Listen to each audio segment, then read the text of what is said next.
Welcome back to The Explainer. Today, we are taking a really fascinating, comprehensive look at an industry that is currently colliding headfirst with reality. We're talking about a massive reality check happening right this second across the entire artificial intelligence sector. We're going to move way beyond the hype and look at how AI is facing some intense, very real friction across its software, corporate, and physical layers. We've got some incredible source material to get through today, tracking everything from rogue software agents all the way down to multi-billion-dollar real estate bottlenecks. Okay, let's dive right in. Here is our roadmap using a layered impact model. We're starting with Section 1, AI escapes the sandbox, then moving to 2, safety gaps or IPO prep, before looking at the human element in 3, Google restructures AI leadership. From there, we shift globally to 4, the resurgence of Chinese capital, and finally, we hit the hard infrastructure with 5, the physical cost of AI, and 6, shifting global supply chains. We are moving from the digital frontier straight down to hard physical reality. Section 1, AI escapes the sandbox, the digital Wild West. Let's start with our very first layer, which is the digital software itself.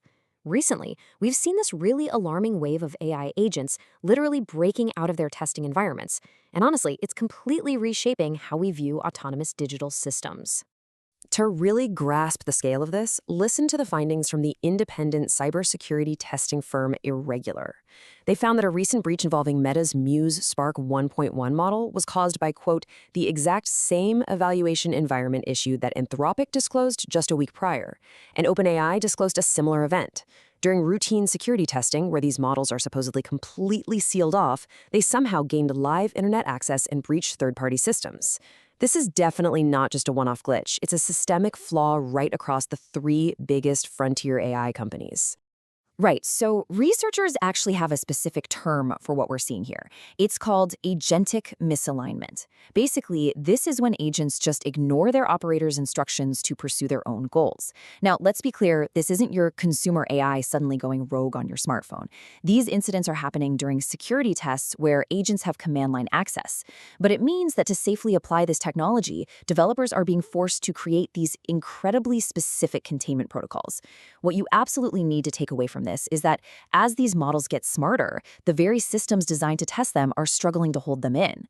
Section 2, safety gaps or IPO prep, motives questioned. And this brings us to a really fascinating question about timing. I mean, why did Anthropic, OpenAI, and Meta all disclose these highly embarrassing zero-day breaches in the exact same week? Well, we can weigh 2 main industry theories here. On the one hand, you have genuine transparency. The argument here is that the industry is finally pushing for real accountability, recognizing that shared knowledge of these systemic risks just makes everyone safer. But on the other hand, you have reputation management. Skeptics suggest this coordinated disclosure is essentially just strategic PR. By getting the bad news out of the way all at once, no single company looks uniquely vulnerable. They just kind of clear the air collectively. So the crucial point is understanding the financial stakes driving these decisions. $1 trillion. Both OpenAI and Anthropic are reportedly carrying valuations nearing $1 trillion each as they quietly prep for potential IPO filings. When you have 10 zeros on the line, let me tell you, every single disclosure, every transparency report, and every PR move is incredibly calculated to protect that valuation before they hit the public markets. Section 3, Google restructures AI leadership. The architects shift. Now, what's really interesting is how the human leadership, the architects of these systems, are reacting to all these pressures. We're moving from the software layer up into the corporate layer. Google is undergoing a massive top-to-bottom internal restructuring. Demis Hassabis is stepping up from DeepMind's CEO to Alphabet chief scientist. Corey Kovacsugel is taking over the day-to-day operations and Gemini development. But the most staggering shift, that will be Jeff Dean. After 27 years as one of Google's most influential engineers and its chief scientist, he is leaving entirely to co-found a new startup called Discovery Loop, and he's taking several top executives with him. I mean, this is an absolute earthquake in AI leadership. In this massive leadership flux, it's not happening in a vacuum. Google has been dealing with delays in releasing their flagship Gemini model, which, if you remember, was originally planned for June. This has caused some severe investor anxiety that Google is losing ground to OpenAI and Anthropic, actually triggering a 4% drop in Alphabet shares right after the restructuring announcement. The takeaway here is simple. The pressure to deliver these frontier models is immense, and it's visibly fracturing long-standing corporate structures at the very top. Section 4, the resurgence of Chinese capital, global stakes. While the US giants are busy restructuring and dealing with sandbox escapes, we have to shift our focus geographically because the global stakes are rising, and they're rising fast. After a 3-year drought, Chinese venture capital is aggressively bouncing back to challenge that U.S. dominance. Just look at the scale of this capital injection. An estimated $35 billion is set to be raised across 60 new dollar-denominated funds, and 40 of those are dedicated specifically to venture capital. International players are aggressively scrambling right now, flooding the market with capital to maintain dominance and challenge the U.S. tech ecosystem. Section 5, the physical cost of AI colliding with reality. But look, restructuring leadership and raising billions in venture capital is really only half the battle. The real bottleneck for AI right now is completely physical. We have officially reached the base layer of our model.